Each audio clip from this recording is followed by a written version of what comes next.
Hello, everyone. This is Thomas Pepin NHL Talk. I'm Thomas Pepin, and let's talk about the NHL. So, today is a subject continued from a previous stream. Previously, I took a look at the NHL's best value players on a cost per goal per game basis. And then in this stream, I'm going to have a look at the best value goalies.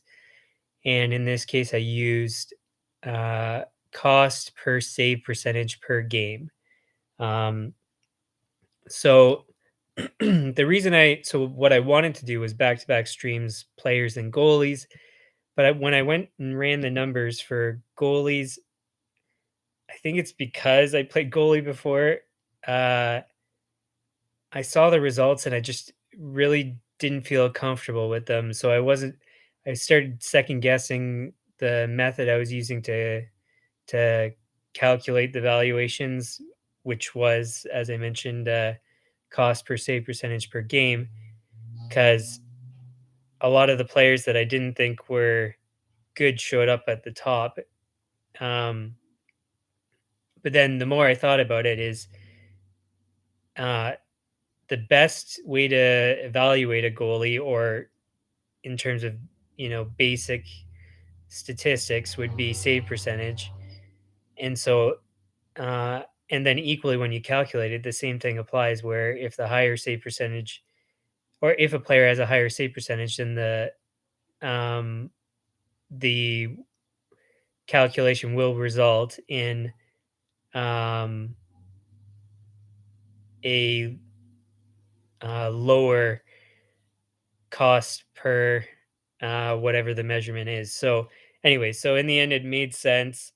I couldn't wrap my head around it for a little bit, and after I reconsidered, and then also considered the fact that a lot of the best scorers appeared in the middle and towards the bottom for the player version. Um, it kind of made me more comfortable with what the results were.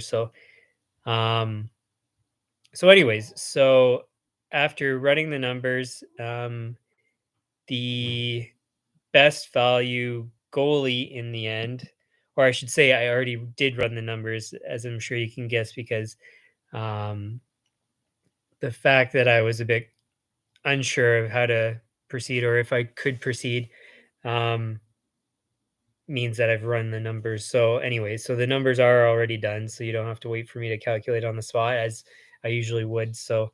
Um, so again, getting back to the best value goalies, it starts with Karel Vejmelka of Arizona. So this is again from 21, 22, so last year. Then Vitek Vanacek comes in second. Ville Huso comes in third. Jake Oettinger comes in fourth. Anton Forsberg fifth. And then there's more players from there. Um, so where I got confused is, um, I guess, starting from the top. So Vimelka has a save percentage of 0.898, which is not good. You want a goalie to be around at least 9, but preferably towards 9.1. And then if it's one of the better goalies, 9.15, 9.2 save percentage. So right away, I was like, it doesn't look right. It doesn't make sense. And then you go down into like, what is it here? Seventh, there's Motembo, and he is 0.892. And it's like, how could you be seventh best with that poor of a save percentage? But again, when you kind of think about it more, okay, so on the total games played and then that save percentage for those games played, it's serviceable in the end, I guess, is the way that I made it make sense to me.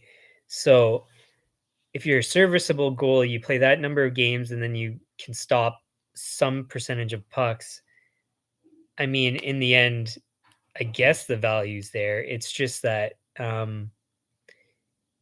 in contrast to like some of the best goalies, that's like clearly an insufficient save percentage.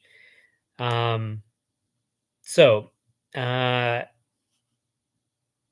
yeah, so anyways, and then so now essentially considering the top ones there, the biggest factor essentially is the um cap hit. So all of these players have small contracts, either entry level or league minimum or around that.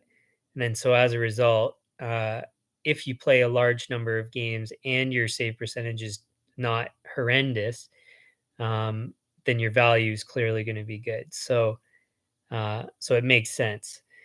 Uh, and then it's the same sort of thing with players. So again, people on entry levels, like I think the top one was Robertson from Dallas. Um, but all the guys, they were high goals, high games played, low salary.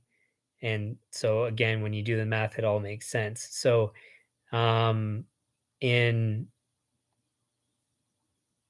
and then yeah, otherwise you see people in the middle of the pack. So for example, you contrast Robertson with like Ovechkin.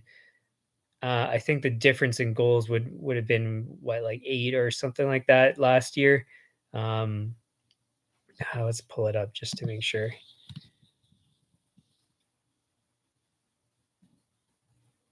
Um,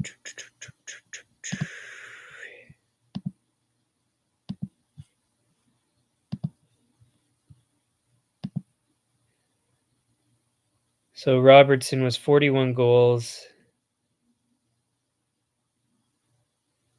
Yeah, so 9 goals. Ovechkin had 50. So yeah, the difference in goals is not that much. Games played 77 for Ovechkin and Robertson 74. Games played very similar. Contrast the salaries, Ovechkin 9.5 million versus Robertson.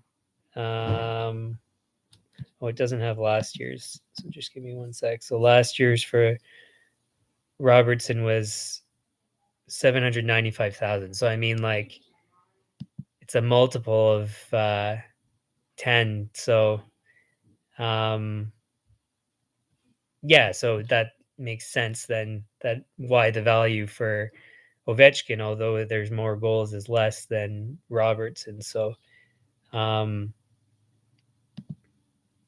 so yeah, and then so now looking at the goalies, you've got, as an example, you've got Vemelka at the top, um, with only a 989 save percentage, and then you've got um, who's the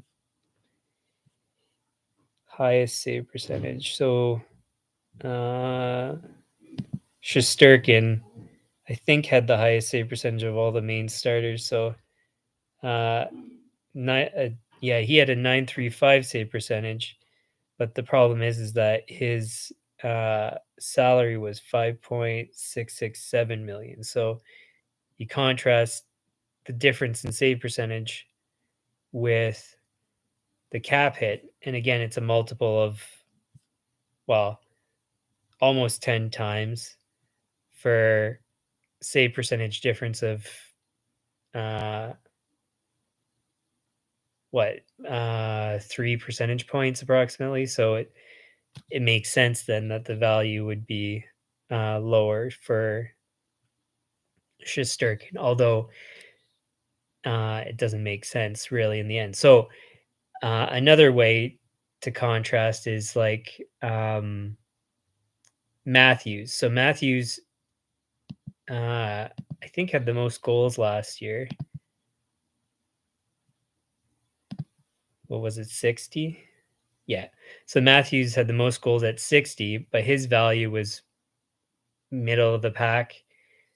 Uh, and then you contrast again here with the goalies. You have Shesterkin middle of the pack.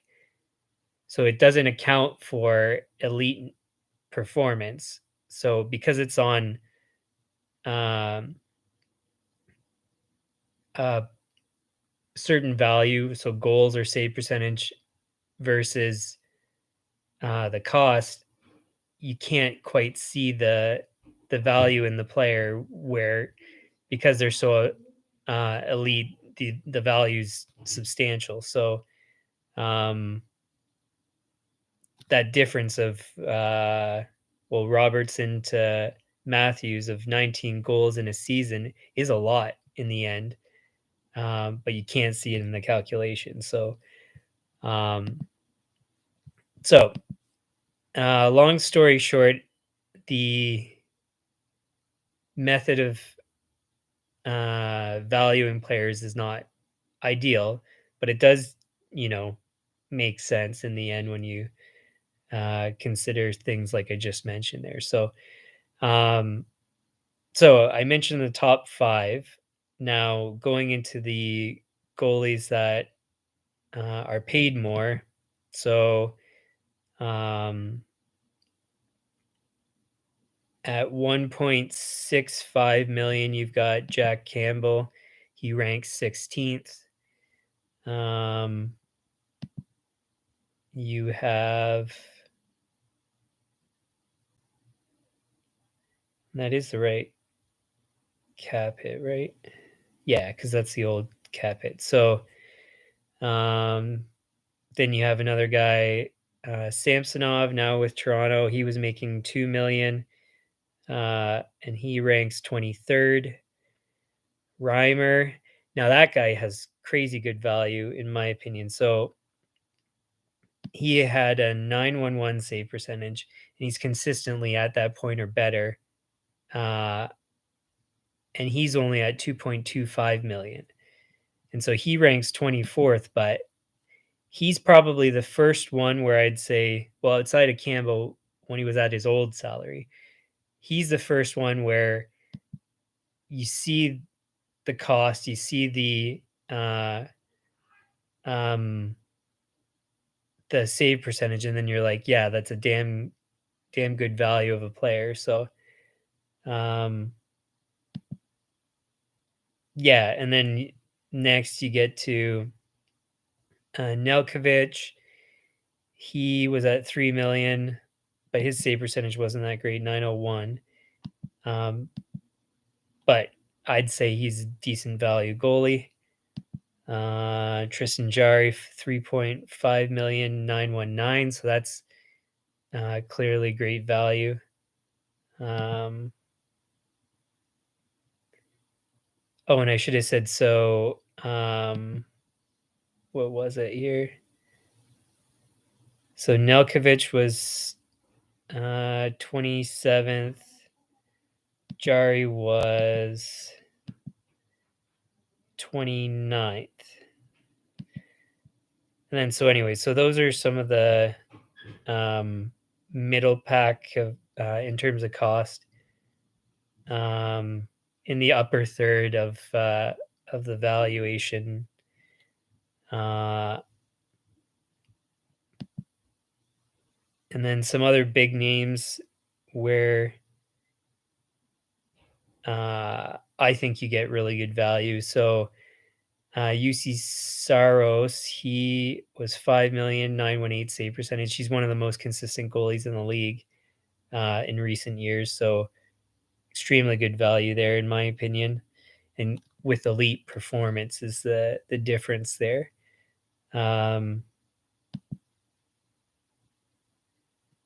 Where's another one here? Sorokin, another great goalie, 4 million only, 925 save percentage. Like that's outstanding value. Demko, 5 million, 915. Kemper, 4.5 million, 921.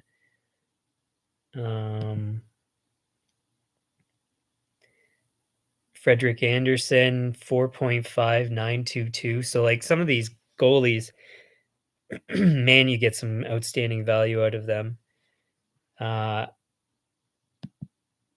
then essentially where you get into the more expensive goalies, you don't on a cost basis for their performance, you don't see the same value. So Bobrovsky is right near the bottom there, and I forget what I did. I think it was 20. How many games or more? I forget what I did. If it was 15 or more games or something like that was my cut. Excuse me, cutoff point. Um, but yeah, Bobrovsky 10 million, 913 save percentage, which is quite good. But he's right towards the bottom. He ranks 65th of 67. Uh, right smack at the bottom, Matt Murray, 6.25 million, 906 save percentage. Peter Mrazek, 3.8 million, 889 save percentage. Those guys partially because they played so few games, only 20 games apiece. Um, and then fourth from the bottom, Bennington, which is surprising to me. But I guess if you look at his stats and his costs, so 6 million, 901 save percentage, and then he played 37 games. So you're not getting the best value on a per game basis. So those are the bottom five there. Murray, Mrazek, Bobrovsky, Bennington.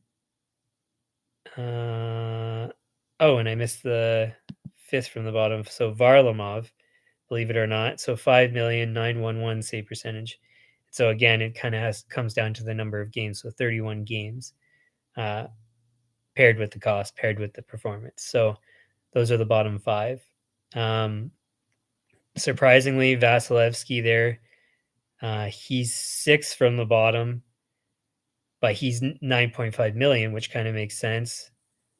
917 save percentage, which is good, but it's not the best compared to some of the higher ones, but it's right up there. Played in a lot of games, so that's kind of what saved him from being right at the bottom. But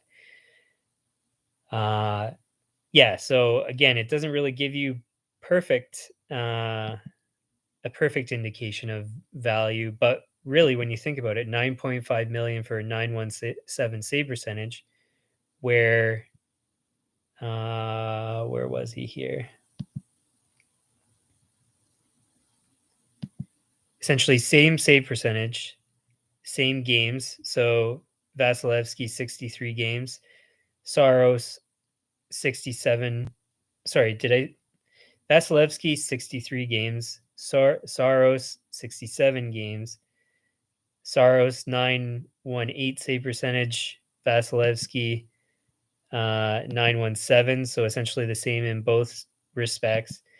The big difference is Vasilevsky 9.5 million, and then Saros is 5 million. So for half the price, you're getting the exact same performance. That's crazy. The difference in value. So, and then if you get into 1/5 of the cost, where like I was saying, like a Ville Husso for similar performance, again that translates into better value. So the um, the system, whatever you want to call this, the calculation makes sense in the end, uh, but it doesn't quite account for elite. And like I said, it's because the difference in percentage points, really, when you're going from a point 0.9 save percentage to a 915, it's not that much. It's uh, 0.015 percentage points. And so, I mean, clearly it's not going to translate to um, showing the value. So, yeah, any other goalies to touch on here? No, I think that really covers it. So it doesn't quite account for elite goaltending, but it essentially does. It's just that the difference is not that much in terms of stats. So Um, that really covers it. I mean, it's pretty short, the subject matter, and then, like I said, because I already had the calculations in hand, it saved time. So, uh, really, that's about it. Uh, I guess the only other thing I'll touch on here is, kind of in summary, if you get guys on entry level or inexpensive contracts, you can get some extremely good value. Um, and so I've done a lot of calculations previously about the how you can categorize the tiers of goaltending and how there's essentially like I can't remember what it was exactly, but more or less a handful of goaltenders where you skip from so there's middle of the pack where there's just tons of goalies that are essentially all the same. And then after that, you got an elite pack of maybe like 5, 6. I forget exactly how many it was. It might have been up to 8, but approximately somewhere around 5, 6. Uh, and it makes a huge difference that elite from the middle of the pack. But if you don't have an elite goalie, you can get almost anybody for the most part to fill in your goaltending. So nowadays, at least it seems. So, I mean, strategically for GMs, you might be able to put together a goaltending tandem of costing it could be as little as like 3 million because you can find some good backup goaltenders. Let's say you get two backup goaltenders, you might be able to get them both at like 1.5 million, and between the two goalies 3 million. Like that's super inexpensive, and you could really, in my opinion, potentially accomplish just as much as paying 5 up to like 7 million for someone that you could usually label as a starter. So I don't know. I think it's something that GMs probably should be reconsidering at this point if they haven't already. Because it's either you have an elite goalie or you don't. And if you don't, they're pretty much across the board very similar.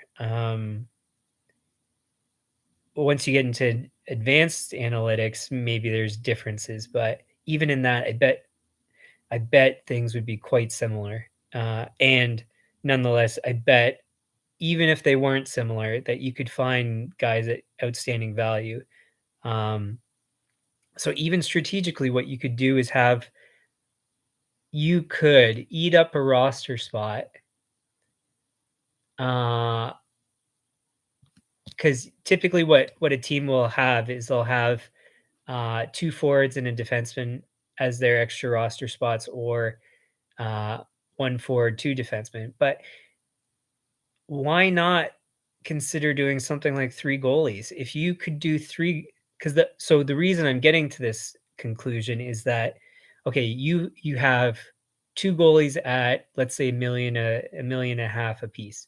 The problem is um, for those goalies, you're going to get 30 games played, uh, maybe 40 games played, and combine those two, you're still 10 some odd games short. So uh, maybe get another guy at league minimum that's going to be able to fill in, that has good enough stats that can fill in that little gap, or, gamble on going with the two goalies, or, to mitigate the risk of injuries to goalies, which happen often enough where it's not illogical to go and have three goalies. So just think about that. So you could have three goalies at approximately a million apiece. Maybe the combined cost would be, I don't know, 4.5 million, 5 million. Three goalies. So if one goalie's not doing good, you can try the other goalie. If that goalie's not doing good, you can try the other goalie. Between three goalies, you're probably going to be okay if they've got a decent track record. So strategically, I mean, that makes tons of sense to me. Um, maybe I've seen it a couple times, but it's usually only in, like, risks of losing a goalie when you send them down to the minors because of their contract status. Um, so I've never really seen it where they actually strategically keep 3 goalies. I know you're losing the option of a forward, but you have injuries, you can just call people up. And the value of that goalie's contribution to wins versus, let's say, a league minimum cost player that might produce 10 goals or less, I, it's arguable that you're going to get better value out of the goalie. At the very least, compared to a defenseman, you'd probably almost certainly get better value out of a goalie uh, taking that roster spot. Whereas with a forward, you could argue either way because like 10 goals, I mean, 10 goals matters. In a regular season, what is it? Give me a second to get an example here.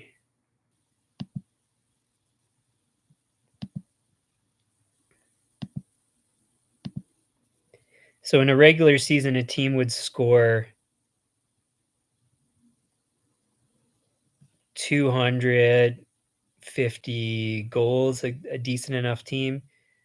And so 10 goals, I mean, what's the percentage? 10 divided by 250 is 4% of your goals that you're missing from not using that roster spot. Yeah, you can justify maybe that might be better value than the goalie, but uh, definitely with a defenseman, those bubble or whatever you want to call it, uh, on the line, defenseman at most is going to get 5 goals. And then you contrast that with the contribution of maybe 20 games from a goalie. That's a lot. Like, I think you're getting way better value out of the goalie. So, anyways, to kind of summarize on that point, strategically, a conclusion I would draw is teams should be considering running 3 goalies if you get them all at league minimum or $1 million or 1.5 or something like that, because you can probably get really good value, uh, both from a management standpoint, so cost, from a performance standpoint. Um, yeah, I mean, across the board, it makes sense to me. So I guess that's kind of a conclusion you can draw from this analysis. Even though, like I said, it's not a perfect science, it does kind of that's the conclusion I draw out of it. Um, so uh, yeah, I guess that kind of summarizes everything. So uh, elite goalies don't quite get the same value using these calculations, but that's where the difference between elite goaltending and the rest is a leap. The rest is all the same. So if you have to spend on an elite goalie, I'd say definitely do it.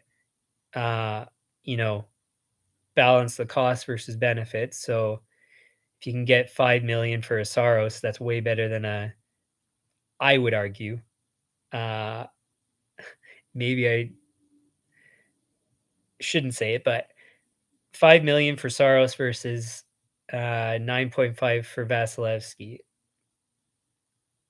I think we saw. So saying this, I started to think, oh, am I saying something stupid? And then you know what? Thinking about it even more, yeah, Vasilevsky can, help you win a cup, but you had a guy there who in my opinion, I wasn't as confident about, Darcy Kemper, and he won the cup over Vasilevsky. So you don't need, and I wouldn't call Kemper an elite goalie. Other people might argue differently. I wouldn't call him elite. Vasilevsky, I would consider elite. So, in my opinion, at least, the Uh, you don't need an elite goalie to win the Stanley Cup.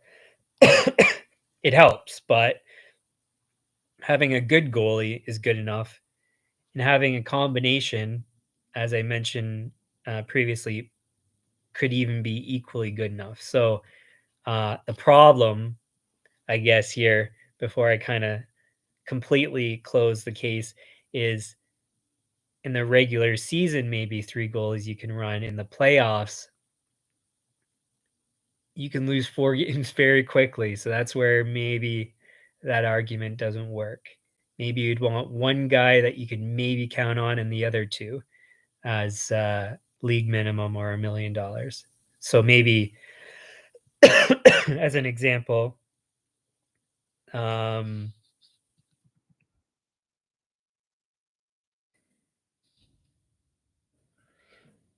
who's a good example? Jake Allen, maybe? 2.875. Uh, who else? Antti Ranta, 2,000,000. Elkovich, Reimer, maybe one of those guys, and then have 2 other goalies.